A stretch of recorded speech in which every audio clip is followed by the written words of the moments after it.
Hi friends, welcome to Mitra vlogs. இன்றைக்கி பார்த்தீங்கன்னா நம்ம கெஸ் மெகந்தி போட்டுக்கு தாங்க போய்கிட்டு இருக்கோம்.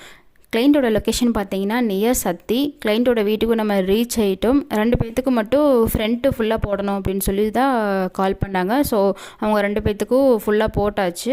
எங்களுக்கும் கஸ்டமர் டிசைன்ஸ்லாம் எதுவுமே இல்லைங்க, நீங்கள் உங்களோட ஓன் டிசைன்ஸே போடுங்க அப்படின்னு சொன்னாங்க. நம்மளோட கைவண்ணத்தை இறக்கி விட்டோம். அப்புறம் பார்த்தீங்கன்னா தான் தெரிஞ்சது அது கல்யாண வீடு. ஸோ ரிலேட்டிவ்ஸ் நிறைய பேர் வந்துக்கிட்டே இருந்தாங்க. அவங்களுக்கு ஒன் பை ஒன்னாக நம்ம போட ஆரம்பிச்சிட்டோம். அவங்களும் கேட்டுகிட்டே இருந்தாங்க, சிம்பிளாக போட்டால் போதும், பாம் மட்டும் போட்டால் போதும் அப்படின்னு சொல்லி கேட்டாங்க. எல்லாத்துக்கும் நம்ம பாம் ஃபுல்லாக போட்டுட்டோம்.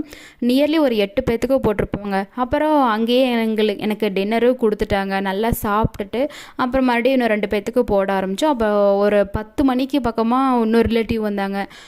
அதுவும் ஃபுல்லாக முடிச்சுட்டு நம்ம வீட்டுக்கு வரும்போது 11 ஆயிடுச்சுங்க. நெக்ஸ்ட் டே வந்து எனக்கு ஸ்டெயின் பிக் அனுப்புனாங்க. சூப்பராக இருக்குங்க அப்படின்னு சொல்லிட்டு. தேங்க்யூ.